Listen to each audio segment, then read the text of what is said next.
Hello, everyone. Welcome to the 21 Hats podcast. I'm your host, Lauren Feldman.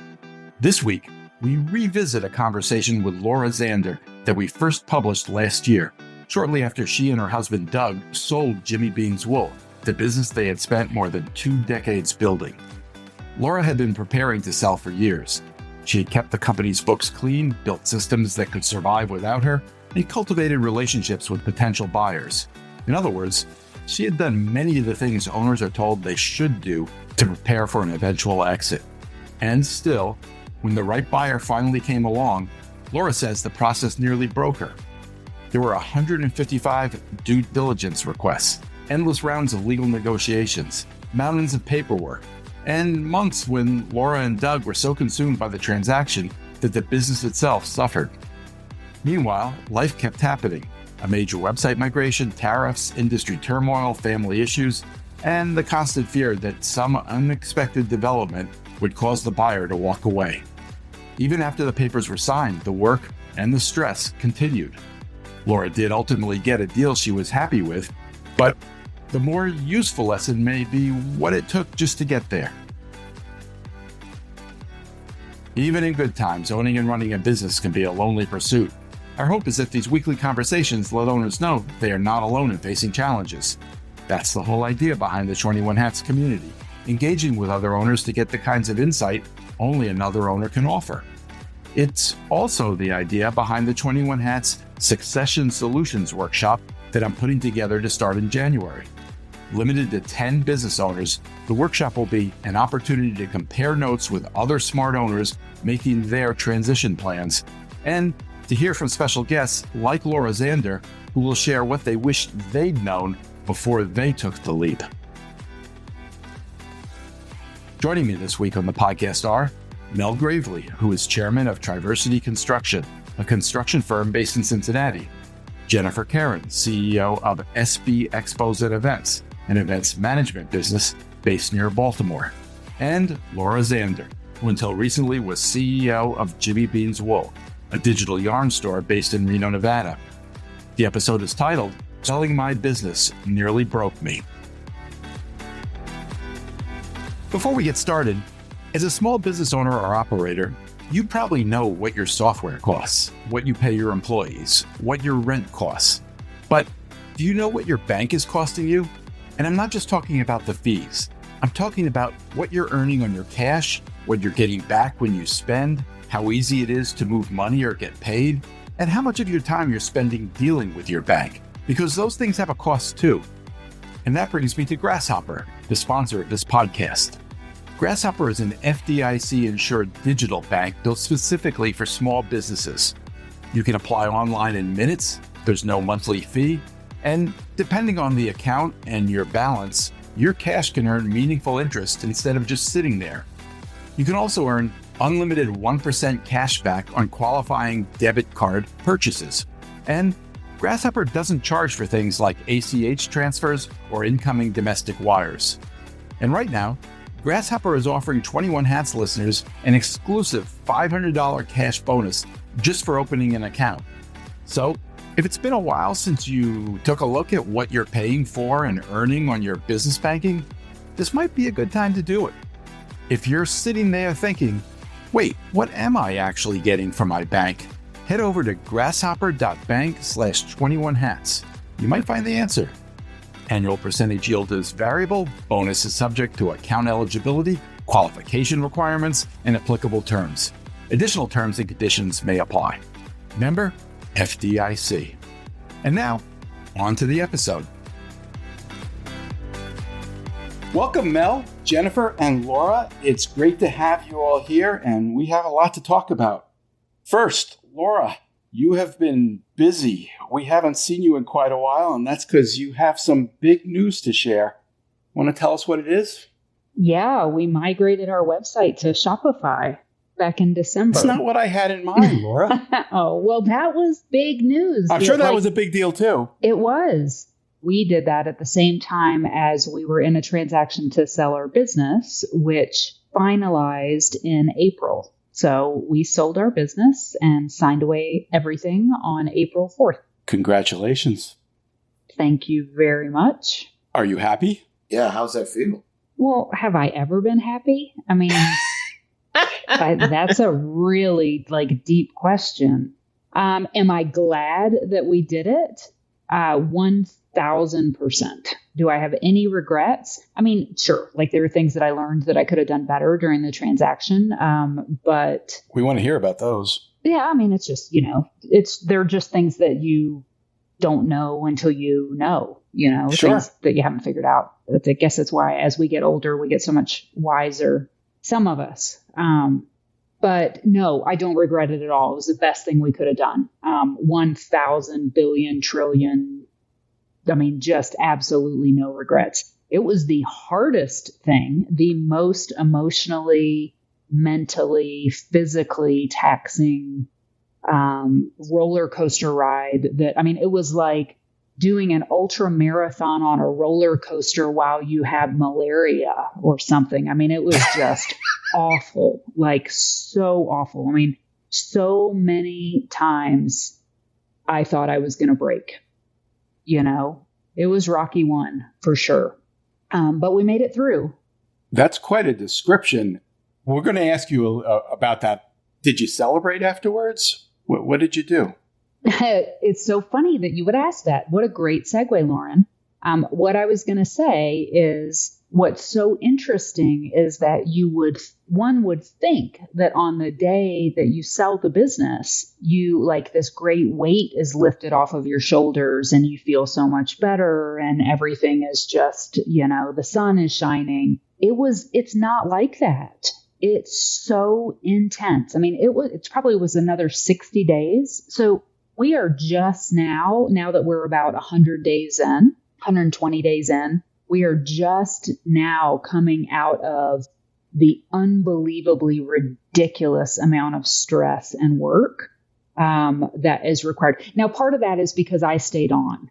The parent business, we completely restructured. I'm an overachiever. So of course, I want to stay on. I want to be helpful and useful. So I'm doing multiple jobs, but Doug still, every single day he spends hours and hours. We're still spending hours and hours every day tying up all of the loose ends, every state that you've paid sales tax to, every state that you've had an employee. So you've got the Department of Revenue, all the reconciliation, blah, blah, blah, blah, blah.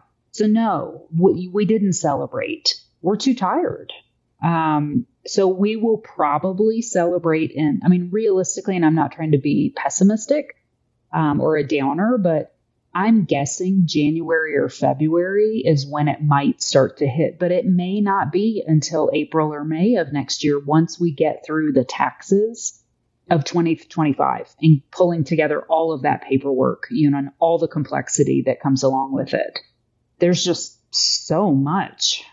I had no idea. I'm wondering, will the listeners know about the business? Will they know what the business was and all that, Laura?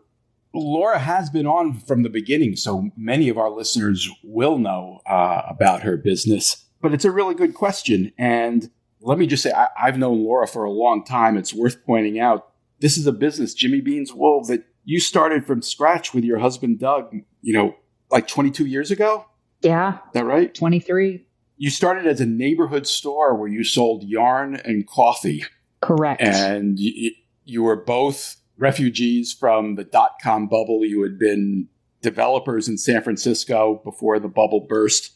You started this neighborhood yarn store, and then you took it online, and you built an amazing business in 22 years through both acquisition and organic growth.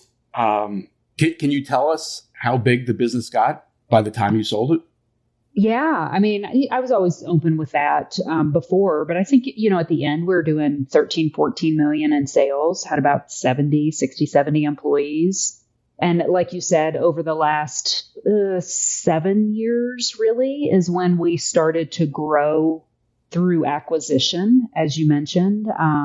Mel, we stayed debt free. That was something that was really important to us. We had a brick and mortar here in Reno and a warehouse distribution center. We had a building that we bought ourselves a couple years ago here in Reno. And then we purchased a business in Fort Worth, Texas, almost 6 years ago. So I was spending about half of my time, or a third, depending on the season, a third of my time down in Texas. And that was a factory. So it was a manufacturing facility, 30,000 square feet. We dyed yarn there, and then we slowly turned that into a distribution center for B2B. So we had started B2C and then ended with half of our revenue being B2B. So in the last 5 years, we had almost doubled our business. So it really put my foot on the gas then. And I think, you read the books that are build to sell. Selling the business has always been on my mind. I mean, for the last 15 years, this wasn't something new. I mean, ever since I met Lauren, our approach was you'll end up with the healthiest business, or we thought we would end up with a healthier business if we approached it as if we were going to sell it any day now, because then that drove us to having really good financials, and it drove us to having systems that could be, replicated or picked up or folded under. And, even the portfolio of businesses that we acquired, there was some strategy in that and trying to fill the gaps. And does this look attractive to somebody else? Laura, can you tell us a little bit about that story? Like, tell us, were you actively going out and trying to find buyers, or did the buyers come to you? Walk us through that story a little bit. No, but no, I was not actively going out, trying to find buyers. But for the last 10-ish years, if I met somebody that either had the money, or I knew somebody who had the money, or I thought it could be a good strategic fit, I mean, I was never shy with, oh, hey, Bob, it's really nice to meet you. Do you want to buy my business? Literally, and Lauren knows me. I mean, he knows that I'm not exaggerating. How many times do people say yes? A couple. A couple, we should talk about it. I mean, there were a couple where we, got a little teeny bit farther down the road. A lot of times, even let's say 10 years ago, I'd say I'm not. And even in this case, we're not worth what we want to be worth, but I want to put myself on your radar so that when we are worth it, or when you are ready to buy something or, add something to your portfolio, you think of me. So it was never a short-term, play. It was always a, hey, I'm here. Hey, I'm here. Like, don't forget about me. And I just figured when the time was right, the time would be right. So, yeah, I mean, the company that ended up buying us, we've been on their radar for years, years and years, and they've been on our radar for years and years. But I was polygamous that way, I guess. I don't know if that's the right word. You Western people. Yeah. Yeah. Did you have a valuation? Did you know the number you wanted before you talked to them? Yeah, but I've known for years. I mean, that's, I've actively thought about, every year I value us, I mean, I know what I'm driving towards. I know what EBITDA I want, I know what percentage we want for this and that. And I know, just kind of intuitively, I guess, like where synergies would be found. So if I'm thinking about this company, before I say, hey, do you want to buy me? I mean, I've got some kind of like thought behind why it would work and why it would be a good fit for somebody, and where we could add value. So I didn't go get a formal valuation. I didn't need to. I've been looking at this long enough that I. Why do you say that, Laura? Why didn't you need a valuation? And the buyer didn't want a valuation? Because we said if we are not looking to sell it right this second, if you would like to buy us, this is how much we need. And they could take it or leave it. And that's where we ended up. Did you end up with that number? Yeah, we did. I heard one CEO say to me, I'll offer you any amount of money you want for your business as long as I can dictate the terms. No. How were your terms? Well, I don't know what to compare it to. I mean, ask me in 10 years, ask me in 2 years. So right now they're fine. But if we get sued in a year or 2 years or something comes up, I mean, that was something that I was completely unprepared for because all the acquisitions we've done have been small family run companies. We're a small family run company. It's all boilerplate. And this, you're with the big dogs. And so their indemnifications and their just all of the negotiating terms were extremely detailed. If after we sell the business, somebody comes in and they sit in that chair and the chair breaks and they fall down and they break their pelvis, who's liable? Is it the buyer who now owns the business, or is it me because I didn't disclose that chair was past its lifespan and should have been replaced? So you have to think through, or at least we did, pretty much every class of scenario of something like that happening. Laura, did you want to stay on? I could have gone either way. I'm like, if you find me useful and you think it would be helpful for me to stay on, then I'm happy to stay on. If you don't want me to stay on and you think it would be cleaner and the business would be more successful because, as the founder, I stepped away, then I'm happy to step away. We're still kind of in that phase, right? It's been 3 or 4 months. We did end up, I took a role as an employee. I'm in the C-suite. There are 3 of us. And at this point, I think I'm being useful, and I think that the business is benefiting, from my experience. And I am learning a ton from these other 2 women who, went to business school and they know what they're doing. So for me, while it was unbelievably, incredibly stressful for the first couple months, it's starting to level out. And I'm getting to the point where I'm getting to start to read business books again. I'm getting to start to think about things at a slightly more strategic and higher level than I have in a long time. And that's super, super exciting. I think the other term that Jennifer might have been referring to is whether or not there's an earnout. Did you get your price all now, or is there a period of time before you get the rest of the deal? We structured the deal so that if everything in the world collapsed tomorrow, there's some crazy thing like a pandemic, and the economy completely collapsed, we were happy. So, yeah, we got the deal that we were looking for. So, we were very lucky that way. And they were very honorable that way.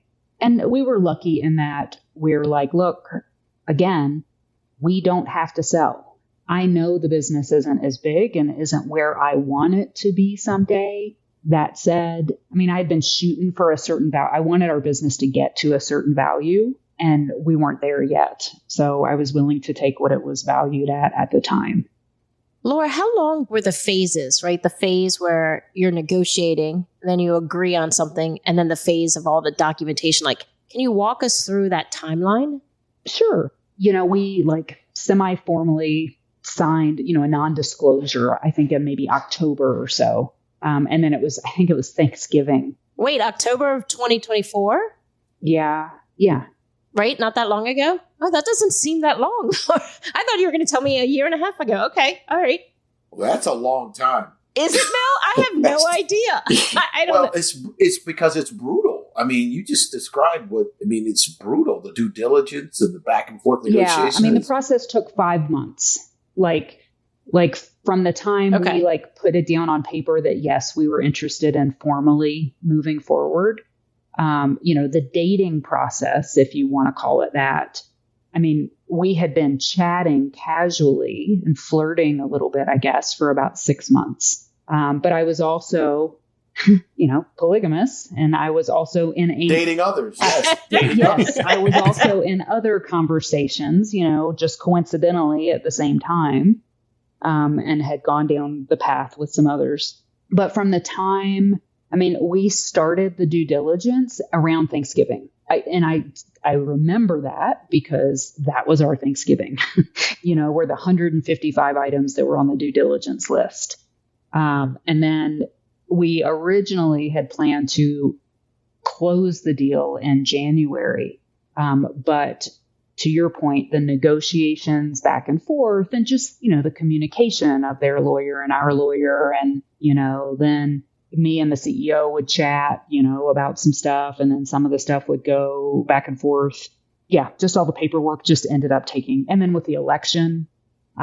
So not only did we do this over the holidays and a Shopify migration, so a complete platform migration that we had worked 11 months on. So we changed our entire platform that we've had for 20 some years. That your husband built.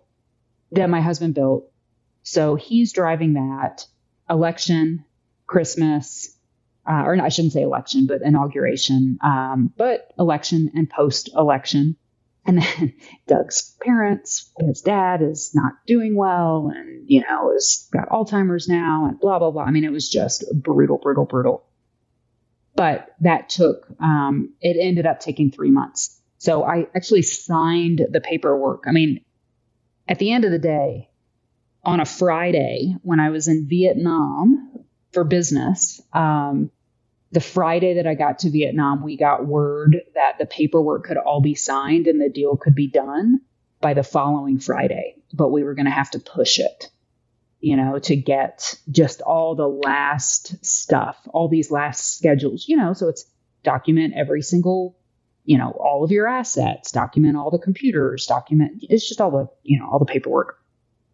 So we signed it and the deal closed when I was in Vietnam, in North Vietnam, in the hills, trying to source some like really unique fabric and filming a documentary thing. Yeah, it was exhausting, just exhausting. Though there's so many things, Lauren, that I would tease out of this that just are so unusual. Just to begin with, the intentionality on building it to sell it is rare. The patience to keep building the value of it so that it gets to a place where it is more valuable to someone to buy, which means keeping your books clean and all of that. Mm-hmm. I mean, there's just so much that goes into prior to dating and flirting and then finding a proper mate. I hear people say they want to sell their business and they decide it today and they think it's ready to sell tomorrow. And the truth is most of them they just aren't ready for that. No, I mean, you got to go to the gym for a while, to get bikini ready. Is that right? Yes. Yeah. I mean, you just do. And again, at least my thought process was, and I think it was like the E-Myth or something that I read like 15 years ago. It was like, I think his was like, build your business as if you're going to franchise it, in terms of like systems and processes and everything else. And mine was, and then there was a book, Build to Sell or something. But it was, this is just best practices, even if we keep the business for the rest of our lives. And we always had that open, I mean, again, we didn't need to sell. We weren't actively looking to sell it, but I always wanted, I wanted my legs to look good if the right person came along. And I wanted to be attractive. Laura, did your employees know you were going to the gym or flirting around? Some of my leaders, I've always been open about that. And I had been open about Doug and I will not have this forever. So whether we do an ESOP, whether, we don't know what it's going to look like, but we're not Jay. I'm not going to do this until I'm 65. When did they find out that you sold it? The day that the money was in your bank, or no? Beforehand? And that is what created a bit of the complication, is because I did already have this trip to Vietnam and we had this like film crew going and everything. I mean, it was something that I couldn't get out of. It wouldn't have been right for me to get out of it. So when the date came around that we were going to close on the 4th and I was going to be in Vietnam, it added a layer of complication in that we had to do a lease back, because we didn't want to tell all of our employees while I'm in Vietnam, right? And my general manager of the Reno location was in Vietnam with me. And she's the one who that everybody works for on the Nevada side. So what I did is for the month before we closed, I spent time with each of our leaders. So I flew to Texas and I told our general manager down there, hey, there's a 95% chance this is going to happen. And then I sat down with our leader in Reno. So I gave them a few weeks to process and to think about it and, for me to be around for us to talk about it and stuff. But then what we did is after the 4th, I was still in Vietnam, and we spent a week, and they leased back the employees from us so that we didn't have to tell our employees for a week. And so everybody still got their paychecks from us. I mean, it was effectively invisible, right? And that just created a ton of complication, and in all kinds of different ways, like who's liable if somebody slips and falls, who's liable if, there's a discrimination claim or, whatever. Who's paying the health insurance, who's paying this, who's paying that, who pays workers' comp. So figuring, paying the lawyers to figure all that stuff out. But we ended up telling our teams, I want to say it was like on the 8th or the 9th or 10th, about a week later. Laura, we should say who bought your company. If I'm not mistaken, it's a larger company in your industry. So it was a strategic buy for them. Is that right? It was. Yeah, it was a strategic buy. It's called Local Crafts Group. And they own a number of other formerly family-owned craft brands in the industry. And I had seen what they had done with some of the ones that they had purchased over the last few years, and they had done a really phenomenal job. And so that's, again, Doug and I are like, should we just wait and try to build the business more because there was so much growth to be had? Or are we ever going to find somebody that's going to be a better fit? And we just didn't think there'd be a better fit. We didn't think there was somebody, like a group of people that could do a better job with our businesses and kind of activate or execute on all the things that all the dreams that we had than these guys. So, yeah. So I am now the chief brand officer of the Local Crafts Group. Are you excited about being the chief brand officer and being part of this mission going forward, or are you hoping to do something else fairly soon? I mean, because we just went through this, I am coming out of the exhaustion. And it hasn't been fair for me to judge because I've been doing my old job, parts of my old job in addition to doing the new job. So I don't have a super clear vision of what this new job is going to look like. That said, it is becoming more and more clear every day. And I just think there's so much we could be done. I mean, or so much to do. Like we finally have an opportunity. I finally have an opportunity to have all the resources and the expertise and just the backing to do all these things that we've always wanted to do. Is it different thinking that you won't be the owner? Oh, I love it. That's the best part. Correct me if I'm wrong here, Laura. I think early on in this podcast, we did an episode where you expressed the thought that there are times when you just get tired of having to make every decision. Yes. And you wish somebody would just tell you what to do. 1,000%. Amen to that. And somebody else would just pay the bills. And is this what that is? Yes, it is so nice. Like every day. I told our CEO, I'm like, what got me through these first couple months, really? I mean, again, because it's so intense. I don't think there's any way around it, but it's just, I woke up for a month and I'm like, oh my God, I could quit my job today. I have not felt that feeling in 22 or 23 years. Like for 23 years, you can't quit your job. Like you can close it down, but there's all this paperwork. There are all these things you got to do. I mean, as we're learning right now, but I haven't had the freedom to just walk away in decades. And that freedom, ironically, really, really motivated me. And is still very, very motivating. Like it's so nice to know.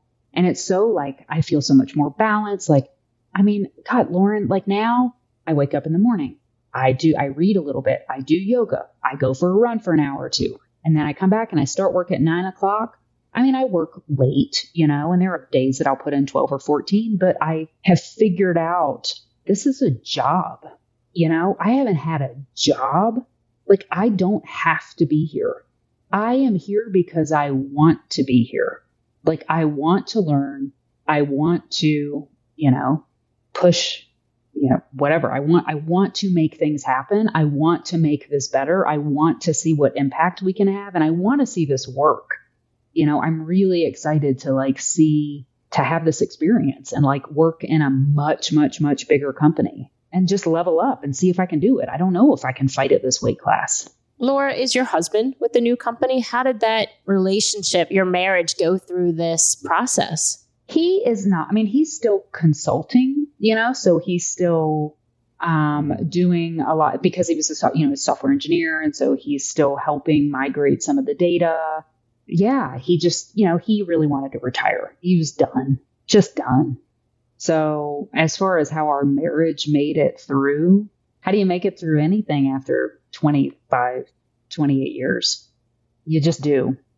I'm curious of what the team, of what your team looked like when you were going through this, because it sounded like you were involved in a lot of the detail gathering yourself, all the due diligence. I'm sure they had a data room and all that kind of stuff you had to put crap into. Yes. Was there anybody internal that could help you there, or no? Okay, so you were doing the data gathering, the HR stuff, and the Yes. financials, and oh boy, Yes. oh boy, Yes. yeah. You should teach a class. People who want to sell, it's just funny. Then they get in it, and the buyer has all these questions, and everything you give them, they've got 3 more questions about everything you gave them, right? Because they looked at it, right? Yeah. And Yep. so every one document turns into 3 requests, and the data mining just goes on and on. If you're pulling that stuff yourself, oh my Lord, I get it. I totally get it. Well, and I don't know if this is right or wrong. One, nobody's going to know the data better than I do, or Doug. And 2, nobody has the same skin in the game to present the data. So I don't know that I would want anybody else, because I really want to make sure that obviously I'm going to give them the correct data, and accurate data, but I also, I'm not dumb. I want to make sure that it's telling the story that I want to tell. And again, I don't know. But this might be one of those cases where the best person to do it is us. But we're also very financially involved. We really know our financials. We really know, the information systems. Laura, I think it's a fairly common thing in the course of a business sale, even when the owner isn't as fully involved in every detail as it sounds like you were, for the owner's attention to be so completely on the possible sale that it's easy to lose track of running the business, and the business suffers during that period. Was that an issue for you at all? Oh, absolutely. Yeah, 1,000%. And that's something that we've talked about, and that was a source of tremendous anxiety. January, our numbers, we had just migrated to a new platform, so we lose all of our organic rankings. So site traffic, has gone way down on the e-commerce side of our business. I am not focused. I'm working on this transaction. Doug's working on the transaction. So I'm not focused on how do we compensate? How do we figure it out? And frankly, I don't have the energy. I don't have the energy to push because I'm already pushing as hard as I possibly can. And so when your numbers come back and they're not as good as they were, and then you're just like, oh my God, are they going to walk away because the numbers aren't as good as they are? And it was really harrowing, every little thing. Then I'm in Vietnam and the tariffs get announced.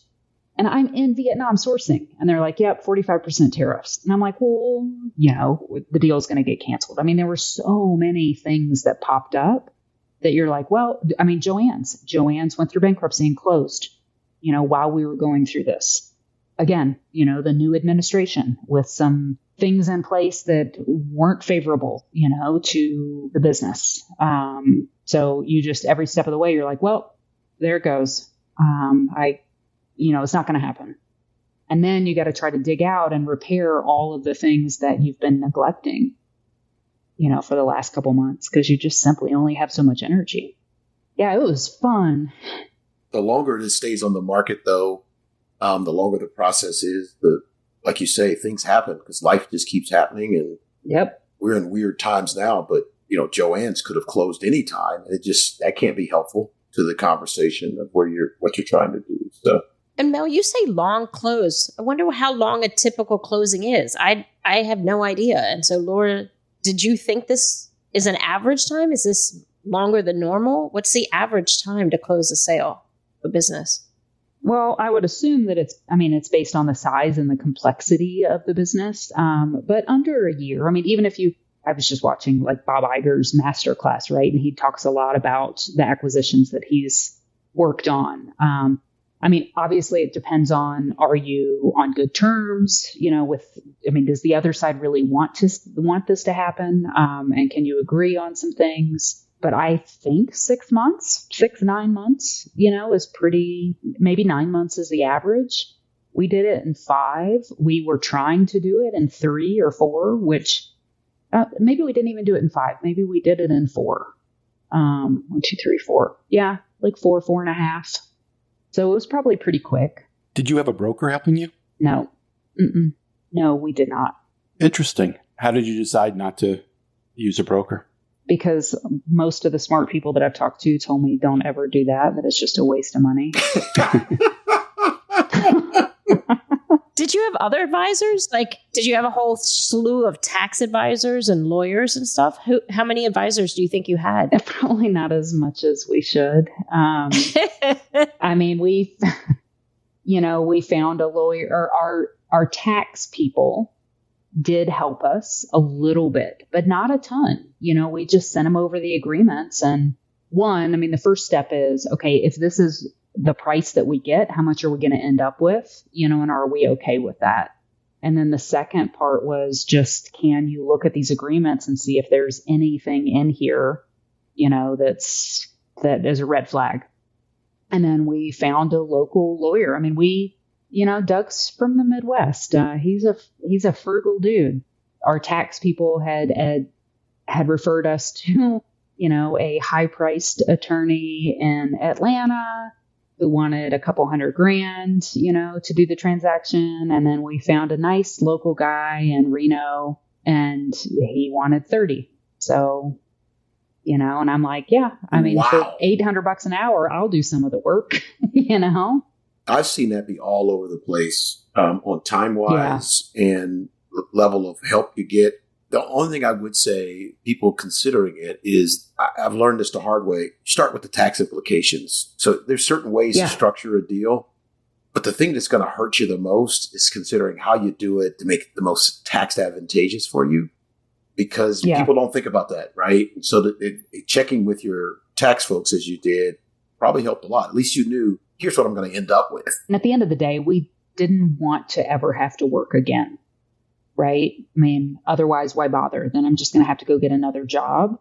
And, so we just had to do a lot of thinking. And my husband, he's such a nerd too, but he put together a whole Monte Carlo of like, if we get this and then after taxes, we get this and we live to, what's the standard deviation of, if we live to 92 versus 87 versus this. And he ran it 2,000 times between, looking at interest rates from 1929 or 1921 or whatever to 2024. And like, what are all the averages? So what's the probability that what we end up with is going to be enough for us to lead a comfortable life, not an extravagant life, but a comfortable life until we're in our late 80s, and once we were okay with that, then we're like, okay, but we didn't do anything until like that, because you got to have your bottom. For us, we had to have our bottom line, and we had to be able to say, look, we are not going below this.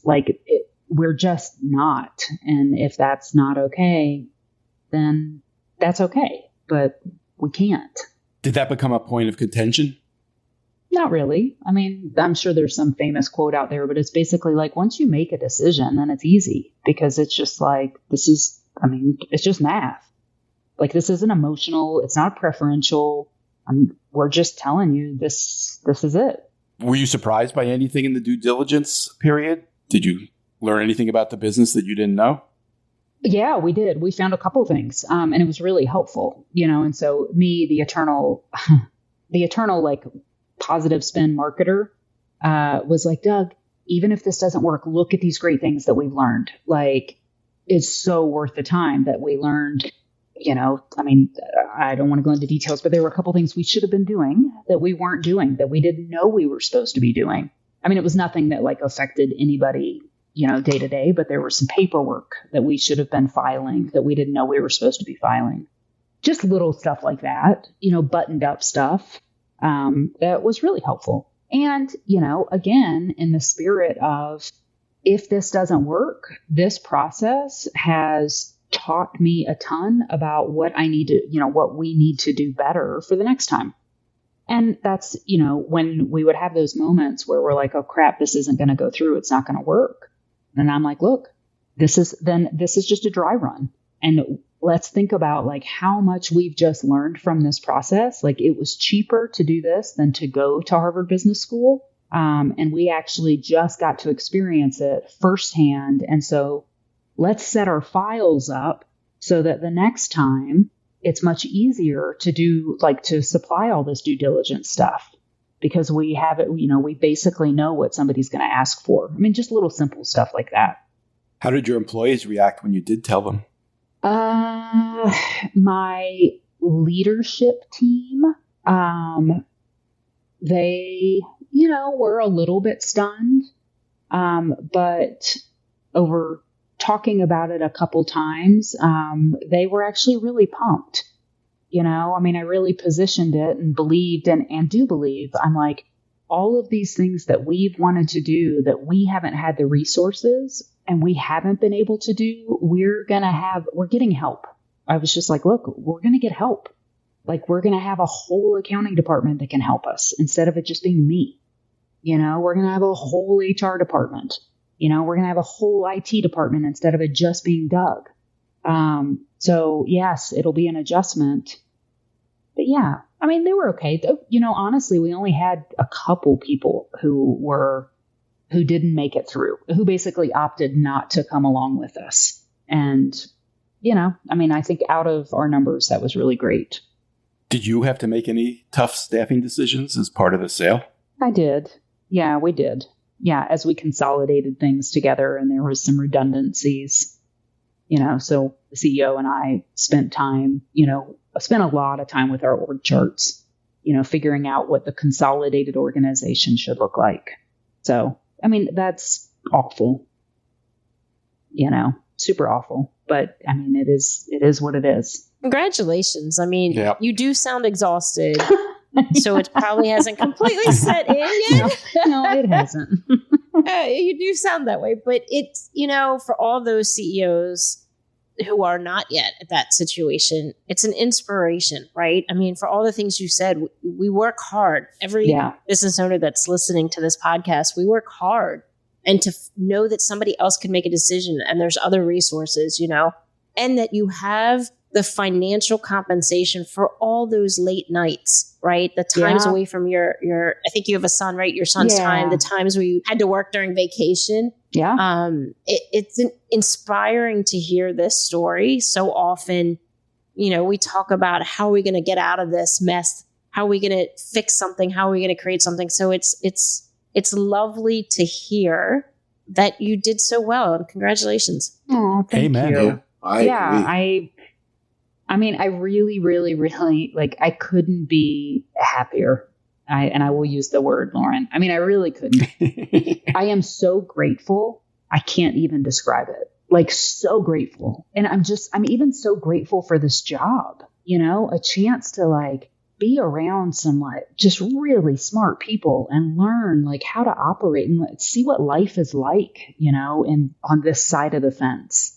I needed it. I needed something new. I needed something fresh. I needed a change personally, selfishly. And I think the business needed it. The business is going to be so much better. And I can't wait to watch and see that happen and be part of it.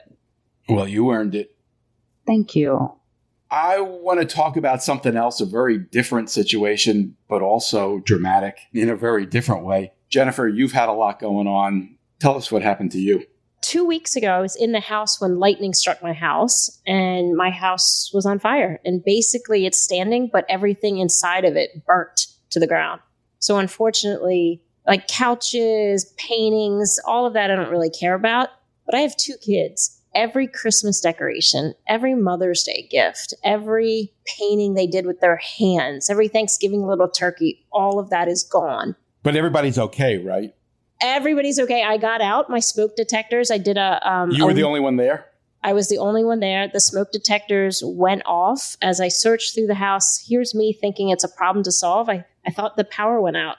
So I'm looking to see how to turn off the smoke detectors until I smelled the smoke. And I thought, oh no. And then I ran out of the house and I called 911. And the very odd part of this is as the firemen came, my daughter is in the fire academy right now. And she volunteers at the local fire department. And who came but all of her friends? And so they were there battling the blazes, the flames coming out of my house. And I'm thinking, oh my goodness, I do not want any of my daughter's friends to get hurt on this, right? For those who don't know, something like 75% of the fire departments in this country are volunteers. So just remember that next time you call 911, they're not career firemen. Wow. And the hard part was, as business owners, 5 days later, I had an annual staff retreat. I had 30 people flying into Baltimore. And friends of mine have said, cancel it. Well, as CEO, you can't cancel something like that, right? So I had to deal with the aftermath of trying to, I had jeans and flip-flops as I ran out of the house with the smoke. That's all I had left in my name. And in 5 more days, I had to put together, the staff retreat was mostly put together, but the buck stops with you as the CEO. And so I had to come to the place and come to the hotel and come and talk, present my financials to the team, the CEO type stuff, inspire them to talk about the future and give them vision and hope. So in between talking to insurance adjusters, talking to my daughter, talking to my son, trying to buy clothes, trying to, get anything I could in the meantime. It's been a rough couple weeks. Where are you staying? We are staying at friend's house right now. And we have a long-term rental coming up in the next few weeks. So it's, the interesting part too, from a business side is if you're a remote company like we are, what your business insurance will cover versus what your home insurance will cover and where they cross over and where they don't. I'm sort of learning some of that, just trying to figure out, navigate that path. I'm taking a lot of time off and my leadership has been really stepping up. And people in the events industry and my clients have really been unbelievable to me, sending me notes, they sent me Uber Eats gift cards. Just great support from my community. Have you learned anything through this process that you wished you'd known before all this happened? I don't know, Lauren. I think I'm still in the midst of this chaos. Sure. I don't think yet.